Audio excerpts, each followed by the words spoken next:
एक बार मेरा और उनसे मुलाकात हुई। अब जिस पार्टी में मैं हूं, इनकी सत्ता का तो कोई था नहीं। प्रोटेस्ट करना जम्मू कश्मीर में भी नहीं था और देश में, ये मेरे ख्याल में पुरानी बात है। तो मैं ऑर्गेनाइजेशन में था, तो कहते जी अगर गुज्जर देश चैरिटेबल ट्रस्ट अगर आप बुक करवा दें तो वहां आधे पैसे पे ट्राइबल को प्रोग्राम हो जाता है। अब मैं ड्यूटी मेरी लगा दी कि अब पार्टी में उस ट्राइबल मोर्चे वाले ने कहा कि अगर पार्टी ने कहा कि अगर वो कह देगा तो हमें खाते में पैसे मिल जाएंगे। तो मैंने कहा जी आप ट्राइबल डिपार्टमेंट देखते हैं पार्टी का, जाइए ना, आप खुद ही जाइए, वो मिलेगा। कहते नहीं आप चलेंगे तो हमें पार्टी सोचे कि बाकी में प्रोग्राम किया है। तो मैं गया, तो मैंने फिरन लगाई हुई, सर्दियों के दिन थे, तो मैं पीछे बैठा सबसे। मैंने टोपी लगाई, दूसरी तो बंद रखा है पूरा, तो क्या नजर है।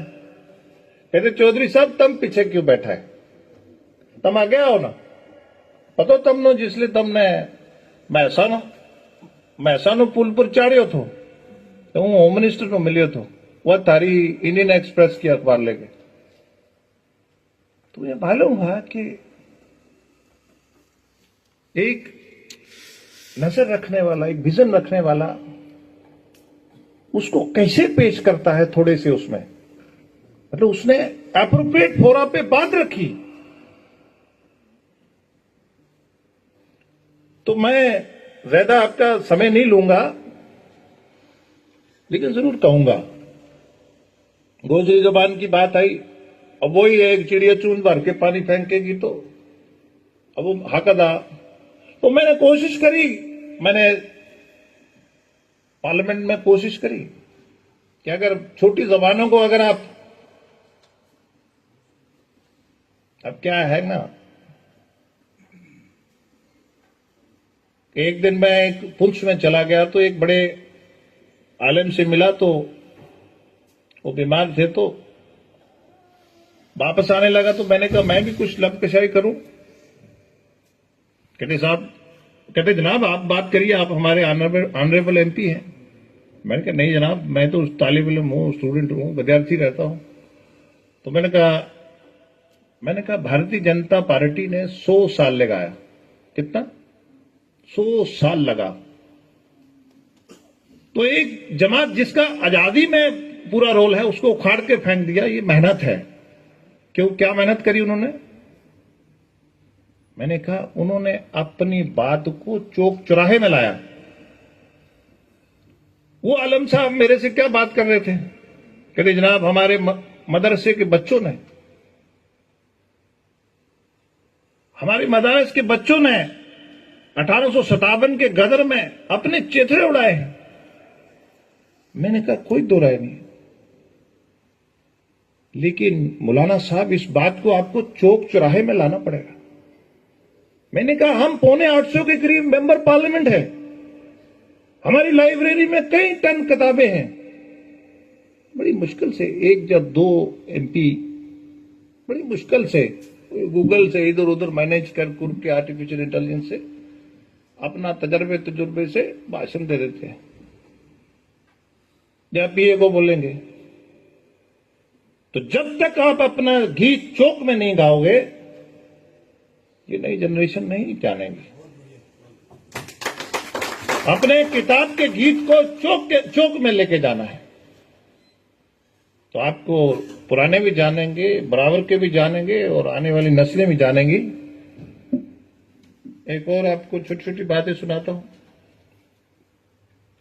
एक दिन मेरे को ट्वीट एक टैग करता है। अब ट्वीट का जमाना है, हम बेचारे सारे लोग हैं, बड़ी मार खाई है, हाथ तोड़े हैं पॉलिटिकल पार्टियों ने, हमारे टांगे तोड़ी हैं।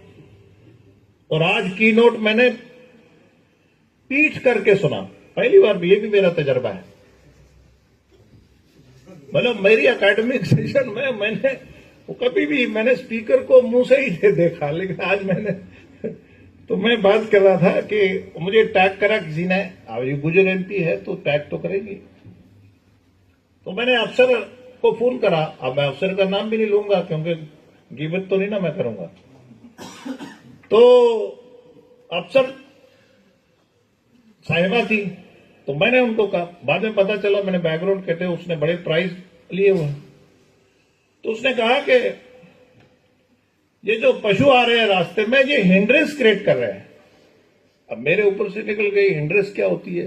अब हम सरकारी स्कूलों की अंग्रेजी है, उसकी प्रोनाउंसिएशन और तलफ़्फ़ुज़ और मखरज तो कहीं इधर उधर कोई जोड़ ही नहीं मिलता। तो जनाब क्या हुआ कि मैंने जब फोन करा तो वो आगे से मुझे 1 2 3 कर गई, अंग्रेजी के जितने लफ्ज थे सारे मेरे पे फेंक दिए। तो मैंने कहा हाँ रुक जा, बात सुनो मेरी। मैंने कहा मैं national highway authority of India traffic department और तुम्हारी एग्जीक्यूटिव पुलिस, हम सब ट्रेसपासर हैं। ये रास्ता उसका था जिसके लिए आप हिंड्रेंस इस्तेमाल कर रहे हैं लफ्ज। इसको मॉडरेट करिए और इसको रीट्वीट करिए। तो कहने का मतलब है कि कुछ चीजों को, परसों हम एक जंगलात में, हमारे भाई जंगलात भी इनके पास है, पानी भी इनके पास है। तो परसों जंगल में, जंगलात के कहीं मैं इधर बांधवगढ़ गया, तो इधर इसमें मध्य प्रदेश में, तो मैं पूछ रहा, अफसरों से पूछता रहता हूं, मानी जनाब सुनाओ। अब लेजिस्लेटर का बेसिकली काम अफसरों को पूछना होता है, एग्जीक्यूटिव को।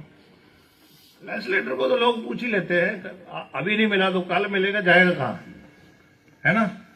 जो एमएलए एमपी ये होते हैं, डीडीसी बीडीसी पंच सरपंच, इनको तो लोग क्लास ले ही लेते हैं, लेकिन अफसरों की क्लास लेना बड़ा मुश्किल है। वो लेजिस्लेटर को लोग टाइम नहीं देते। तो मैं मकसूद चौधरी साहब से बहुत सारी बातें सीखी। जब हम मीटिंग ले रहे थे तो मैंने कहा भाई साहब, जब आप एनओसी देते हो तो जरा ये इंफ्रास्ट्रक्चर की बातें क्या करो ना। ये हेल स्टॉर्म से जानवर मर जाते हैं। आजकल तो 10 मिनट पहले लाइटनिंग का पता चल जाता है,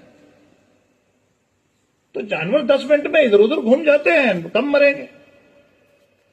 उनके लिए पानी है, पगडंडी है, वो चीजें बहुत सारी बन सकती है। क्या है दिक्कत? एनओसी भाई तब देंगे जब आप इधर, जहां सीएसआर का पैसा है, आपने हाइड्रो प्रोजेक्ट्स लगाए हैं।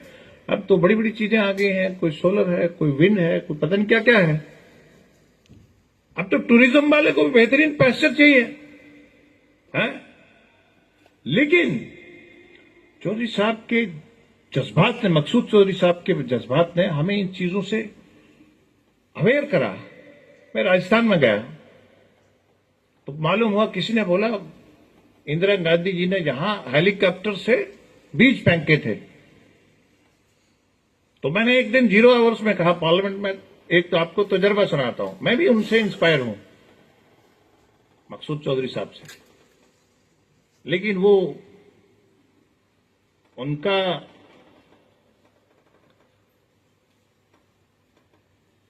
इतना टाइम निकालना और इतने अपने सर्विस के टाइम में इतनी चीजें दे जाना, ये उनका